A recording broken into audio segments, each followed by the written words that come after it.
जय श्री महाकाल, वंदे मातरम, जय हिंद। दोस्तों स्वागत है आपका एम एग्री नर्सिंग इंस्टीट्यूट के डिजिटल प्लेटफॉर्म पर। जैसे कि दोस्तों आप सभी जानते हैं कि अप्रैल का मंथ जो है आपका खत्म हो चुका है और मई स्टार्ट होने वाला है, और साथ ही आपके जो पीएटी के एग्जाम्स है वो भी बहुत पास में आने वाले हैं। लगभग उसी फॉर्म फिलिंग भी स्टार्ट होने वाली है। ऐसे टाइम पर जो पीवाईक्यूज होते हैं, मतलब प्रीवियस ईयर जो क्वेश्चंस होते हैं आपके लिए हर सब्जेक्ट के, पीसीएमबी के, एनिमल साइंस के, क्रॉप साइंस के बहुत ज़्यादा इंपॉर्टेंट होते हैं, जिसकी एक series M agri nursing institute के द्वारा आपके लिए चलाई जा रही है, जो आपकी एग्जाम के लिए मोस्ट इंपॉर्टेंट होने वाली है। तो आइए स्टार्ट करते हैं। एनिमल साइंस का 2024 का शिफ्ट फर्स्ट का जो पेपर था आपका एग्रीकल्चर 1 to 3 का, उस पेपर का एनिमल साइंस वाला हिस्सा, जिसमें सबसे पहले आपका क्वेश्चन है दोस्तों, क्या निम्नलिखित में से किस रोग का कारण चूहे होते हैं? तो rodents is the cause of which of the following disease. तो कौन सी बीमारी इनमें से होती है जो कि चूहों के द्वारा फैलती है? सबसे पहली है आपकी कौन सी? एस्केरियोसिस, कोक्सीडियोसिस, न्यूकैसिल्स, और एक और होती है आपकी कौन सी? इन्फेक्शन कोरिस। तो इनमें से आपकी जो राइट डिसीज दोस्तों कौन सी? आपकी कोक्सीडियोसिस। कोक्सीडियोसिस जो बीमारी होती है किसके द्वारा फैलती है? चूहों के द्वारा फैलने वाली बीमारी है। आगे की ओर बढ़ेंगे दोस्तों। लासोटा वैक्सीन कौन सी? Lasota vaccine is given to prevent which disease. कि किस बीमारी को रोकने के लिए लासोटा वैक्सीन दी जाती है? तो मोरेक्स डिसीज, एस्केरियोसिस, रानीखेत या फिर गाउट। तो दोस्तों आपकी जो रानीखेत डिसीज होती है, कौन सी डिसीज होती है? रानीखेत। इस बीमारी को रोकने के लिए कौन सी वैक्सीन दी जाती है? लासोटा वैक्सीन दी जाती है। रानीखेत के बारे में थोड़ा सा कुछ हम जान लेते हैं कि रानीखेत जो डिसीज होती है दोस्तों, इसे रानीखेत के नाम से क्यों जाना जाता है ना? तो रानीखेत दोस्तों इसे क्या बोलते हैं कि इसको कुमायूं की पहाड़ी, उत्तर प्रदेश में जो कुमायूं की पहाड़ी है वहाँ पर रानीखेत नाम की जगह पर इसको देखा गया था, इसीलिए इसको भारत में रानीखेत के नाम से जाना जाता है। जबकि इसको इंग्लैंड में न्यूकैस्टल नाम की एक जगह है, कौन सी? न्यूकैस्टल नाम की एक जगह है, यहाँ पर इसको देखा गया था। इसी कारण से इसको इंग्लैंड में, मतलब कि एक और इसका नाम कौन सा आपका? न्यूकैस्टल भी इसका एक और नाम है। ठीक है, तो रानीखेत भारत में और न्यूकैस्टल इसको विदेश के कारण जाना जाता है। ठीक है, और इसके लिए जो वैक्सीन दी जाती है कौन सी दी जाती है दोस्तों? आपकी लासोटा वैक्सीन इसके लिए दी जाती है। आगे की ओर बढ़ेंगे। नेक्स्ट क्वेश्चन कौन सा है आपका?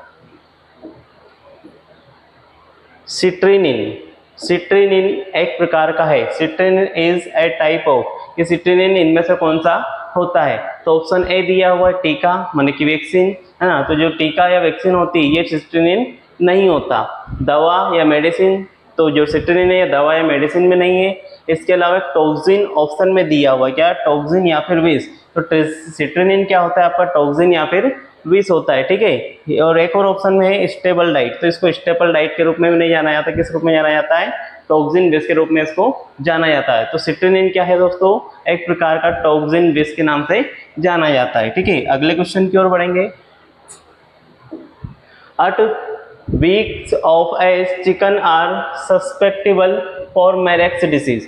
किस उम्र पर जो चिकन्स होते हैं, है ना, मुर्गियां या मुर्गे जो होते हैं भैया, मैरेक्स डिसीज से लड़ने के लिए क्या हो जाते हैं, या फिर उस बीमारी से आसानी से लड़ सकते हैं? तो बीमारी आपकी कौन सी होती है दोस्तों? ये जो समय होता है कौन सा होता है दोस्तों? आपका 12 से 24 सप्ताह का। कितने सप्ताह की आयु पर? 12 से 24 सप्ताह की आयु पर। आगे की ओर बढ़ेंगे। निम्नलिखित में से कौन सा एक जीवाणु संबंधित कुक्कुट रोग है? इनमें से कौन सा रोग है जो कि जीवाणु से होने वाला रोग है? या विच of the following is a bacteria poultry disease. ठीक है, वह कौन सी मुर्गी बीमारी है जो कि किससे होती है दोस्तों? जीवाणु से होती है। तो कोरिया जो रोग होता है, कौन सा रोग होता दोस्तों? कोराइजा जो डिसीज होती है, ये डिसीज किस कारण होती है? आपके बैक्टीरिया या जीवाणु के कारण होने वाली मुर्गियों की एक बीमारी है। अगले क्वेश्चन की ओर बढ़ेंगे। अगला क्वेश्चन आपका है which of the following is the first vaccine scheduled for broilers.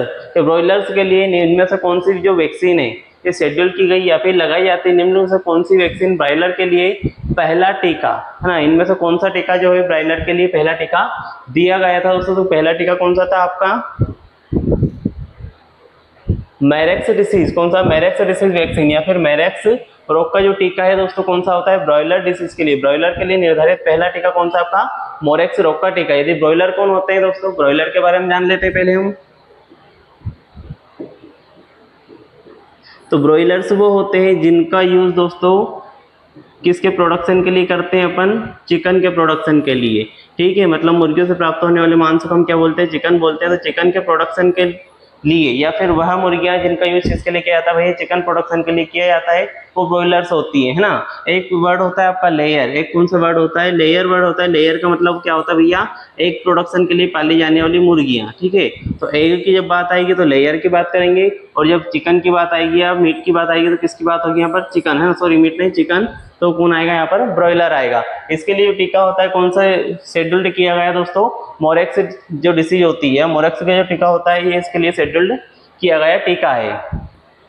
Next है एस्केडिया गेली, मुर्गियों की में पाई जाने वाली प्रजाति, या फिर एस्केडिया गेली is the species found in the species of chicken. तो एस्केडिया गेली क्या होता है दोस्तों, एक कीट क्या होता है, एक इंसेक्ट होता है, पैरासाइट होता है, जो कि क्या इंसेक्ट नहीं सॉरी पैरासाइट होता है, जो कि आंतों के अंदर जाकर क्या करता है भैया, ब्लड को चूसने का है ना, ब्लड सकिंग का काम करता है। ब्लड सकिंग का काम कहाँ पर कर रहा है भैया, आंतों में। तो सीधी बात है ये एस्केडिया गेली मुर्गियों में कहाँ पर भैया, आंतों में या फिर इंटेस्टाइन में देखने को मिलती है। इसका काम क्या होता है, ब्लड की सकिंग करना, मतलब कि रक्त को चूसने का काम इसका होता है।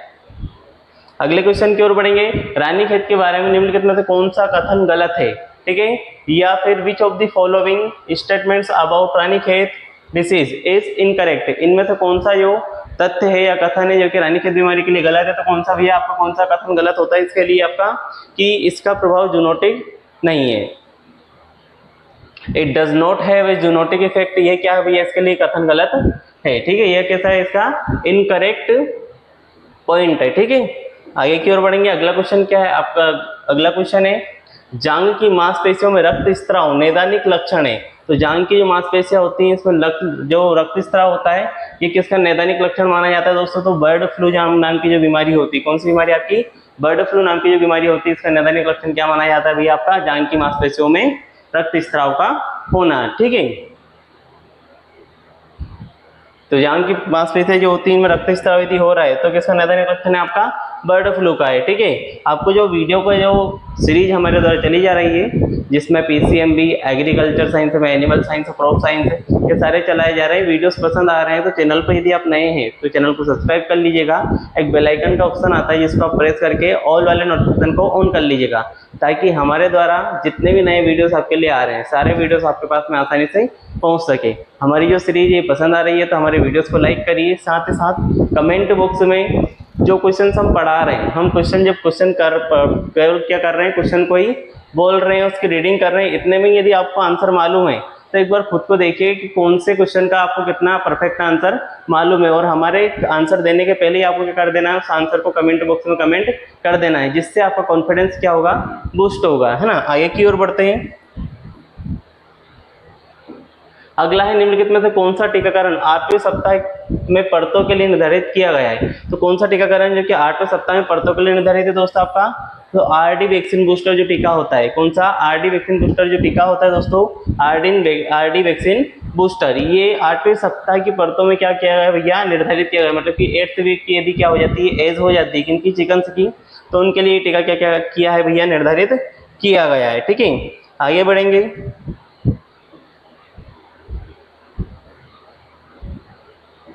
अगला है आपका fat concentrated which is obtained by churning cream, मतलब क्रीम की चर्निंग, मतलब क्रीम को मथने के बाद में प्राप्त होने वाला कौन सा पदार्थ होता है जो कि फैट कंसेंट्रेटेड, मतलब कि सांद्रण है किसका, वसा का, ठीक है। फैट को कॉन्सेंट्रेट करके मतलब सांद्रण करके कौन सा पदार्थ है जो कि प्राप्त किया गया, या फिर उसकी चर्निंग या फिर मंथन करके, ठीक है।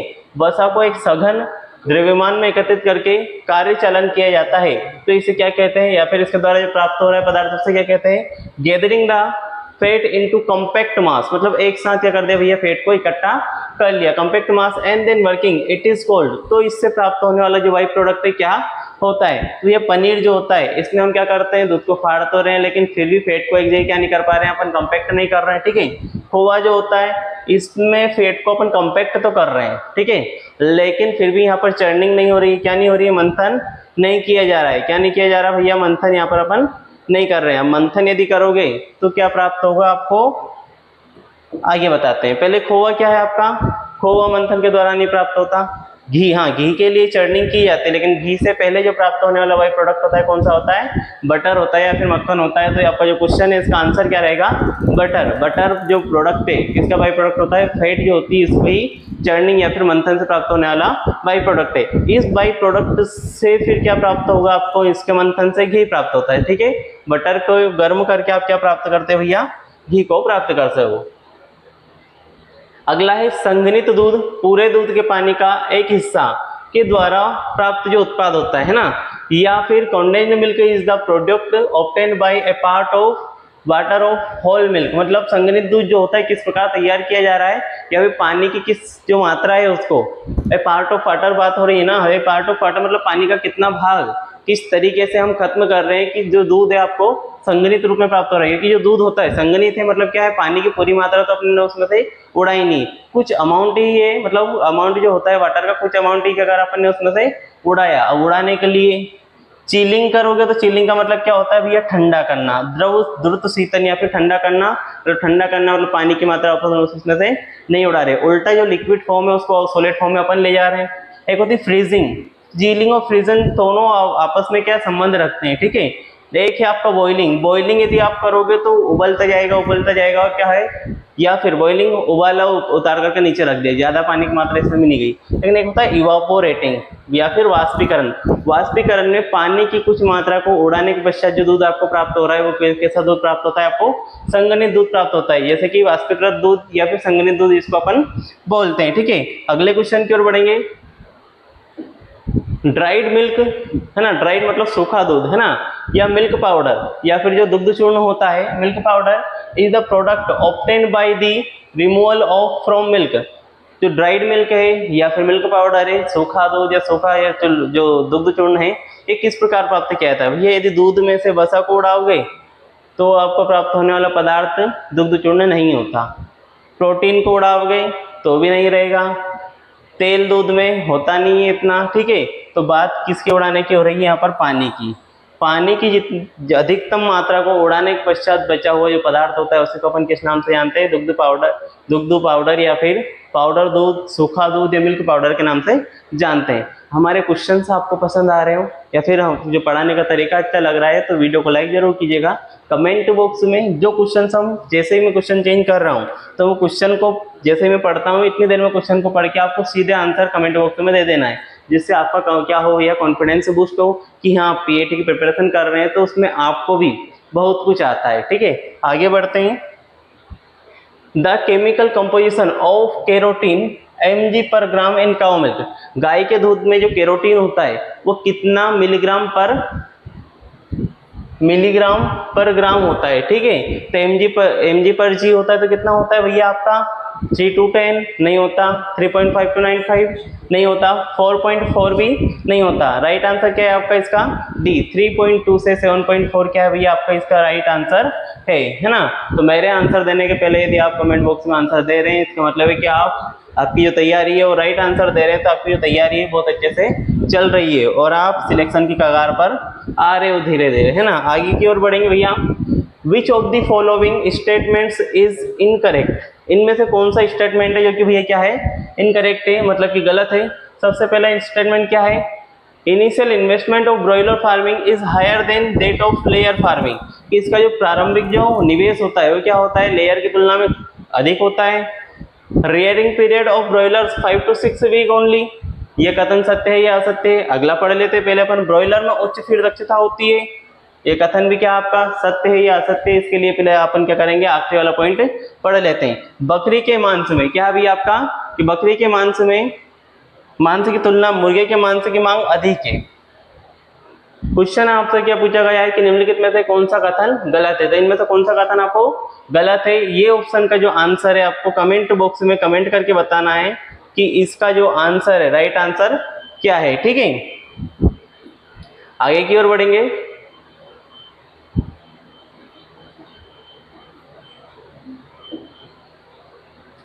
मुर्गी के अंडों का शारीरिक शून्य लगभग डिग्री सेंटीग्रेड होता है। शून्य नहीं भैया, तापमान की बात कर रहे हैं। The physiological zero for chicken exchange about degree centigrade. जो मुर्गी के अंडे होते हैं इनका जो शारीरिक तापमान होता है कितने डिग्री सेंटीग्रेड होता है, तो भैया कितना होता है इसका तापमान 24 डिग्री सेंटीग्रेड तापमान होता है। ठीक है, अगले क्वेश्चन की ओर बढ़ेंगे। मुर्गी पालन के मूल सिद्धांतों में से निम्नलिखित में से कौन सा कथन गलत है? Which of the following statement is incorrect about basic tenets of poultry farming? तो इनमें से कौन सा कथन आपके लिए भैया मुर्गी पालन का गलत है? Design of the farm should comply with the state pollution control board, ये जो डिजाइन होती है प्रदूषण राज्य प्रदूषण नियंत्रण बोर्ड के अनुसार होना चाहिए, ये कथन तो सत्य है। The farm should not be located at least 100 metres away from the major water drinking source, कि फार्म किसी प्रमुख जल पीने के स्रोत से कम 100 मीटर की दूरी पर स्थित नहीं होना चाहिए, ये कथन भी ये क्या नहीं हो सकता आपका गलत नहीं हो सकता। फार्म किसी अन्य मुर्गी पालन फार्म से कम 100 मीटर की दूरी पर स्थित नहीं होना चाहिए, ये कथन क्या है भैया आपका गलत है, सी वाला। क्या कि फॉर्म जो है अन्य मुर्गी पालन से कम 100 मीटर की दूरी पर स्थित नहीं होना चाहिए, ऐसा कुछ भी नहीं होता। फार्म को चारों ओर से हरित पट्टी उगानी चाहिए जिससे कम से कम 2 पंखे अलग अलग मीटर 3 मीटर की दूरी से लगाई जा सके, ये भी क्या है सत्य है। ठीक है, फार्म किसी अगली की ओर चलते हैं भैया। अगला आपका पॉइंट क्या है कि भारत विश्व में ब्रॉयलर मांस का सबसे बड़ा उत्पादक है, तो सेकंड, थर्ड, फोर्थ या फिर फिफ्थ? अच्छा, इसमें एक और देख लेते हैं भैया। फर्स्ट पे अपना जो भारत है किस चीज में आता है? फर्स्ट की बात करेंगे तो बफेलो प्रोडक्शन, क्या बोलते हैं इसको? बफेलो प्रोडक्शन बोल सकते हो। कारपेट वूल की बात करेंगे तो कारपेट वूल में कौन आता है? अपना भारत ही फर्स्ट नंबर पे आता है।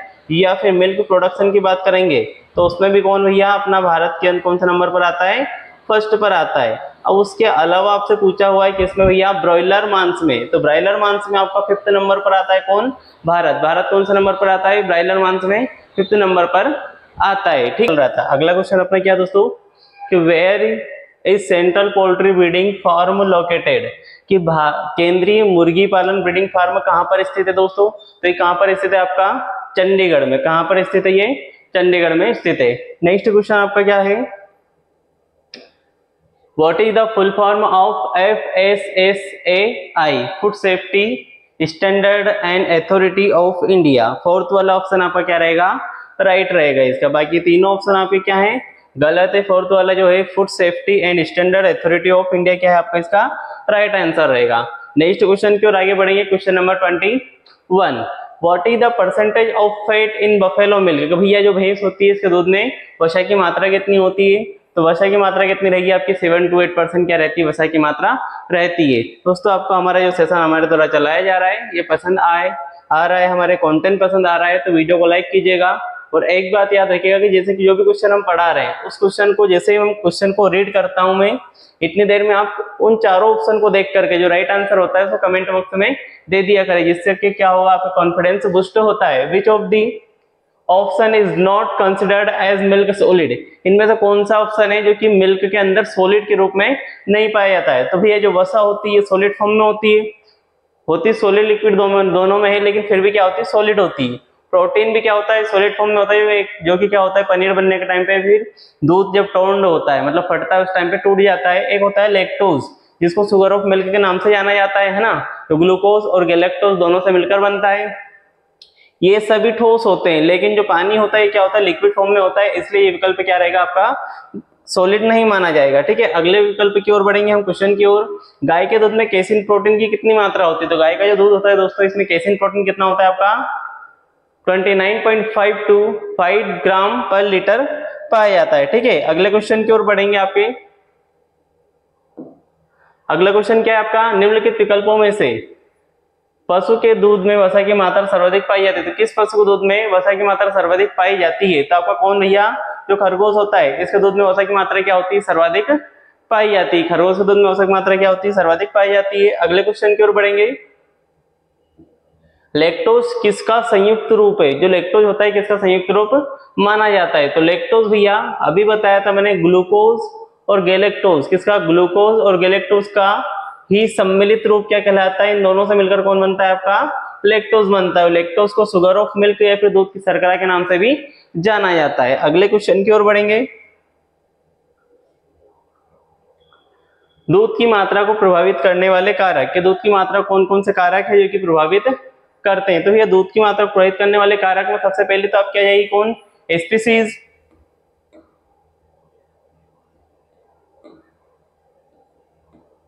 ठीक है। नेक्स्ट आएगी आपकी ब्रीड और ड्राई पीरियड मतलब सूखा काल। तो ये प्रजाति, नस्ल और जो ड्राई पीरियड मतलब जो सूखा काल होता है, ये सभी किसको प्रभावित करते हैं भैया? दूध की मात्रा को प्रभावित करने वाले मुख्य कारकों में आते हैं। अगले क्वेश्चन की ओर बढ़ेंगे। आपका अगला क्वेश्चन क्या है? अगला क्वेश्चन है environmental factors affecting milk quantity, के वातावरण में जो कारक है, जो कि वातावरणीय कारक है, जो कि दूध की क्वांटिटी मतलब कि दूध की मात्रा को प्रभावित करते हैं, वो कौन होता है आपका? एक तो फीड रहेगा, दूसरा वाटर सप्लाई और तीसरा मिल्क इंटरवल। ये वातावरणीय कारक होते हैं कि स्टीयर्स, ये सारे के सारे कैसे कारक होते हैं? वातावरणीय कारक होते हैं जो कि दूध की मात्रा को क्या करते हैं दोस्तों? प्रभावित या उसकी मात्रा की जो क्वांटिटी होती है उसको अफेक्ट करने का काम करते हैं। अगले क्वेश्चन की ओर बढ़ेंगे। क्वेश्चन आपका अगला क्या है कि हिरन के दूध में, किसके दूध में भैया? हिरन के दूध में वसा की मात्रा कितनी पाई जाती है? जो हिरन होती है इसके दूध में वसा की मात्रा कितनी होती है? ठीक है, तो हिरन के दूध में जो वसा की मात्रा है, इस क्वेश्चन का भी आंसर जो है आपको कमेंट बॉक्स में कमेंट करके बताना है। जैसे कि इसके पहले मैंने एक मुर्गी पालन से रिलेटेड क्वेश्चन था जिसका आपसे बोला था कि आंसर आपको किसमें बताना है? कमेंट बॉक्स में बताना है। सेम वैसे ही इन चारों ऑप्शन में से एक राइट आंसर आपका कौन सा है भैया? हिरन के दूध में वसा की मात्रा वाला है, जो कि आपको कमेंट बॉक्स में कमेंट करके बताना है कि राइट आंसर इसका क्या है। अगले क्वेश्चन की ओर हम बढ़ेंगे। वह रोग जिससे मृत पशु कमजोर बछड़े को जन्म देता है, the disease in which animal gives birth a dead और वीक काउ, मतलब कमजोर या फिर मृत बछड़े को किस बीमारी में पशु जन्म देता है? तो भैया जो ब्रुसेलोसिस बीमारी होती है, कौन सी? ब्रुसेलोसिस जो डिसीज होती है, इसमें जो काफ जो पशु होता है मृत या फिर कमजोर बछड़े को जन्म देता है। अगले क्वेश्चन की ओर हम बढ़ेंगे। अगला क्वेश्चन है आपका बार्ले, कॉर्न, ओट, राई and sorghum are associated with which of the animals feeding food category? ये सारे के सारे भैया किस कैटेगरी में आते हैं? वैसे तो भैया नाम से ही बता रहा है, क्या नाम से ही क्या दिख रहा है आपको कि सारे के सारे जो हैं कैसे है भैया? सीरियल्स, मतलब कि राई, ज्वार, सारे दाने वाले है ना, मतलब इनमें क्या होना चाहिए? दाने वाले हैं। तो ये सारे के सारे कैसे होने चाहिए आपके? हाई प्रोटीन वाले, या फिर कॉन्सेंट्रेटेड होने चाहिए, या फिर रफेज होने चाहिए, या आपके चुकंदर के उत्पाद मतलब कि byproduct of sugar beets. तो इनमें से कौन सा होना चाहिए? वैसे हम इन सभी को किस में रखेंगे भैया? हाई प्रोटीन या उच्च प्रोटीन उत्पाद में रखेंगे। वैसे दानेदार है तो कॉन्सेंट्रेटेड में रखना चाहिए, लेकिन इसने पूछा है कि फीडिंग यदि करेंगे तो फीडिंग की किस कैटेगरी में रखा है? तो फीडिंग की कौन सी कैटेगरी रहेगी इसकी? आपकी हाई प्रोटीन वाली, उच्च प्रोटीन वाली। लेकिन वैसे रहते हैं कैसे कैसे सारे कॉन्सेंट्रेटेड रहते हैं, लेकिन राइट आंसर यहाँ पर क्या रहेगा आपका? हाई प्रोटीन वाले। नेक्स्ट है which of the following referred to as field where animal such as horses and cattle can graze और फीड? वह जगह या वह स्थान जहां पर गाय, भैंस अथवा घोड़े जो होते हैं आसानी से टहल सके और चारे को खा सके, है ना, तो जानवर चर सके या फिर भोजन कर सके, उस जगह को हम किस नाम से जानते हैं? तो भैया उस जगह को सूखी घास के नाम से जान नहीं सकते। सूखी घास है तो जगह क्या है? काम की है नहीं। स्ट्रो और हेल्स के नाम से भी नहीं जान सकते, ठीक है। रूट फसलें भी नहीं बोलेंगे, तो उस जगह को हम पास्चर या फिर चारागाह के नाम से जानते हैं, जिस जगह पर पशु चरते हैं, ठीक है, या फिर चारा खाने का काम करते हैं, भोजन खाने का काम करते हैं, ठीक है। अगले क्वेश्चन की ओर बढ़ेंगे भैया। नेक्स्ट क्वेश्चन क्या है? निम्नलिखित में से कौन सी घास परिपक्व घोड़ों के लिए उपयुक्त है? मतलब कि विच ऑफ द फॉलोइंग है is reasonable forage for mature horses? जो परिपक्व घोड़े होते हैं, हॉर्सेस होते हैं, उनके लिए इनमें से कौन सी घास क्या होती है भैया? सर्वोत्तम मानी जाती है। तो क्लोवर ग्रास है। कौन सी ग्रास दिया? क्लोवर ग्रास जो होती है ये परिपक्व घोड़ों के लिए क्या मानी जाती है? सर्वोत्तम ग्रास मानी जाती है। अगले क्वेश्चन की ओर बढ़ेंगे हम। Question number 34, dairy mills for lactating cows, है ना। लैक्टिंग काउस जो होती है मतलब कि जो जिनका लैक्टेशन पीरियड होता है, फिर जो दूध देने का काम करती है, साथ ही साथ लैक्टिंग का एक जो लैक्टिंग वर्ड होता है, कौन सा? लैक्टिंग। इसका मतलब होता है भैया दूध पिलाना। क्या करना? दूध पिलाना। तो दूध पिलाने वाली जो गाय होती है, इनके लिए cows are typically designed to increase,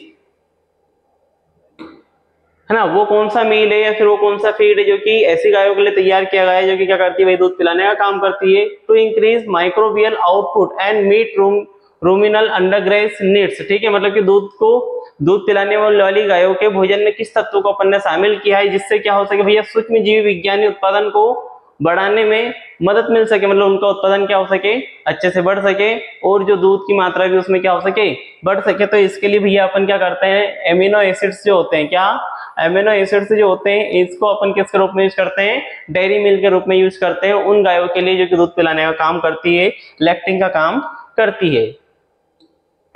अगले क्वेश्चन की ओर बढ़ेंगे।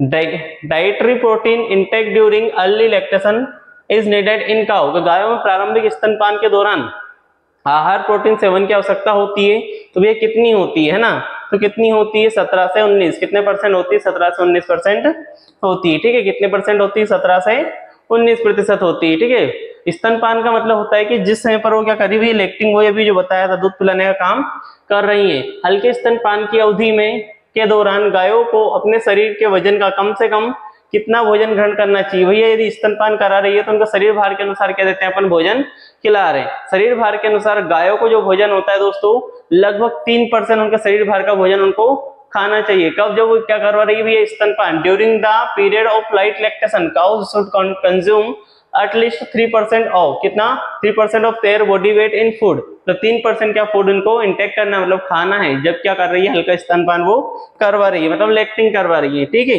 अगला क्वेश्चन है Madhya Pradesh, which of the following are new breeds buffalo breeds found in Madhya Pradesh, कौन सी जो बफेलो ब्रीड्स है जो कि मध्य प्रदेश में पाई जाती है लेकिन नई है, तो कौन सी आपकी बंधवारी, जो बंधवारी जो ब्रीड है, ये मध्य प्रदेश में पाई जाने वाली भैंस की नई नस्ल है, ठीक है। अगले क्वेश्चन की ओर हम बढ़ेंगे। अगला क्वेश्चन आपका क्या है, the Nellore goats are found in which state, तो नेल्लोर गोट्स भारत के किस स्टेट में, किस राज्य में पाई जाती है, तो कौन से राज्य में पाई जाती है, आपके आंध्र प्रदेश में पाई जाती है। किस राज्य में पाई जाती है दोस्तों, आंध्र प्रदेश के अंदर पाई जाती है। नेक्स्ट क्वेश्चन आपका है question number 39, which of the following goat breeds is found in Ongole district, कौन से भैया, ओंगोल डिस्ट्रिक्ट में पाई जाने वाली है। अभी हमने बात करी थी नेल्लोर की, तो कौन सी आपकी जो नेल्लोर ब्रीड होती है कहां पर पाई जाती है, आपके भैया आंध्र प्रदेश, ओंगोल डिस्ट्रिक्ट आंध्र प्रदेश के अंदर पाई जाती है, ठीक है। अगले क्वेश्चन की ओर वापस बढ़ेंगे। आप सोचते हैं, कई बार सोचते हैं कि भैया लगातार आंध्र प्रदेश आंसर आता जा रहा है, तो हम क्या करते हैं, कंफ्यूजन में आंध्र प्रदेश जैसे आंसर को छोड़ देते हैं, जबकि लगातार 3 से 4 बार आंध्र प्रदेश इसमें क्या आपका आंसर देखने को मिल रहा है, लेकिन हम कंफ्यूज हो जाते हैं कि यार एक ही टाइप के 4 क्वेश्चन लगातार जिसका आंसर सेम हो, ऐसा हो सकता है क्या, तो ऐसा कई बार होता है। तो इसी कंफ्यूजन में कभी ये ना करे कि आपको मालूम है कि भैया पंगानुर जो मवेशी है,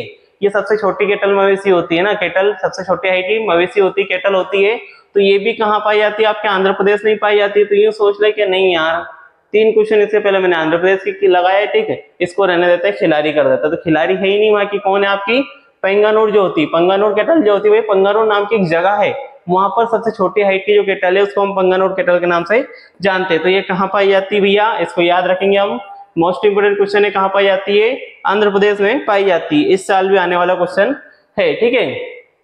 which was the first state in India to set up government run animal ambulation, के भारत की वह कौन सी स्टेट है, कौन सा राज्य है जहां पर पशु एम्बुलेंस को चलाने के लिए सेटअप किया गया, तो भैया आपका वो भी कौन है, आंध्र प्रदेश। लगातार 4 से 5 आंसर केवल आपके आंध्र प्रदेश पे ही गए, ठीक है। अगली ओर बढ़ेंगे भैया। अगला क्वेश्चन आपका क्या है, question number 42, maximum yield in kettle can be achieved, कि सब अधिकतम जो यील्ड होती है, उत्पादन होता है, जो काऊ है, केटल जो है, मवेशी जो होती है, इनसे कब लिया जा सकता है, तो 20 से 50 दिन। कैसे भैया, ब्याने के 20 से 50 दिन के अंदर जो अधिकतम उत्पादन उनसे हम ले सकते हैं। अगले क्वेश्चन की ओर बढ़ेंगे। क्वेश्चन नंबर आपका है कौन सा भैया, 43। क्वेश्चन नंबर 43 है आपका, as per PFA standard milk with a minimum content of 1.5% fat और 9% एसरप, मतलब कि सॉलिड नॉट फैट। पीएफए के अनुसार जो है भैया 1.5% फैट, मतलब 1.5% वसा और 9% जो एसएनएफ है, किस दूध में पाया जाता है, तो कौन सा दूध में पाया जाता है, डबल टोन मिल्क के अंदर पाया जाता है। किस दूध में पाया जाता है भैया, डबल टोन मिल्क के अंदर पाया जाता है। अगले क्वेश्चन की ओर बढ़ेंगे। अगला क्वेश्चन आपका क्या है, fowl cholera is caused by which of the following organism, fowl cholera जो बीमारी है मुर्गी में, मतलब मुर्गी है जो बीमारी, किसके द्वारा होती है, तो पास्चुरेला मोल्टोसिडा, किसके कारण होती है भैया, पास्चुरेला मोल्टोसिडा नाम का जो बैक्टीरिया होता है, इसी कारण ये बीमारी किसमें होती है, आपके मुर्गी में होती है। इसको मुर्गी हैजा के नाम से भी जाना जाता है, फाउल कोलेरा जिसको मुर्गी हैजा के नाम से भी जाना जाता है। A is a circular muscle that can contract tightly and steadily for long periods, thereby preventing exchange between one segment of gut and another। मतलब कि गोलाकार मांसपेशी होती है जो कि पशु के अंदर पाई जाती है, ठीक है, जो लंबे समय तक क्या करती है, ये मजबूती से और लगातार टोनली, मतलब कहते हैं मजबूती से लगातार क्या करती है भैया, सिकुड़ने का काम करती है। मांसपेशी है जो लंबे समय तक मजबूती से और लगातार सिकुड़ने का काम करती है, जिससे एक हाथ के एक खंड को दूसरे खंड से आसानी से क्या रखा जा सकता है भैया, आदान प्रदान इसका रखा जा सकता है। तो उस जो प्लेस होता है उस प्लेस को किस नाम से जाना जाता है, फिर उस इक्विपमेंट को जो कि इस काम को करता है उसे क्या बोलते हैं, तो स्पिनकेटर के नाम से, क्या, दबाने वाले यंत्र के नाम से इसको अपन भैया जानते हैं। लगभग आपकी जो एनिमल साइंस के 2024 का जो पेपर था उसके अंदर के सारे क्वेश्चन हम कवर कर चुके हैं, जो कि आपके 2024 के पीएटी की जो शिफ्ट थी, है ना, शिफ्ट फर्स्ट थी जो कि 8 जून की शिफ्ट थी जो आपका पीएटी का है ना, एजी 1 to 3, किसका, एजी 1, एजी 2 और एजी 3, इसके सारे वीडियोस हमारे यूट्यूब चैनल पर आपको लिए अवेलेबल करवा दिए गए हैं। इसके बाद में आपके पास में 9 जून की जो शिफ्ट थी आपकी पीएटी, जिसमें कि उस टाइम पे क्या हुआ था कि आपके जो पेपर थे 2 दिन तक हुए थे, जिसमें 2 शिफ्ट थी आपकी, तो 9 जून की जो शिफ्ट थी 2024 की, इसके भी सारे पेपर आपको अवेलेबल करवा दिए जाएंगे और लगातार पीवाईक्यू आपके लिए हमारे चैनल पर लाए जा रहे हैं। तो हमारे पीवाईक्यू का ये जो सेशन है आपको पसंद आ रहा है तो वीडियो को लाइक करिएगा, कमेंट बॉक्स में जो क्वेश्चन मैंने बताया उन क्वेश्चन के आंसर दीजिएगा। साथ ही साथ जब वीडियो देखते हो आप, तो वीडियो देखने के टाइम पे क्या करना है, आपको क्वेश्चन पढ़ के पहले खुद से आंसर देने की कोशिश किया करें। यदि आंसर गलत निकलता है तो उससे भी सीखोगे कि राइट आंसर क्या है, तो ज्यादा याद रहेगा कि नहीं यार इसका कभी गलत दिया तो राइट आंसर उसका याद हो जाएगा। मिलेंगे नेक्स्ट वीडियो में। जय हिंद, वंदे मातरम, जय श्री महाकाल।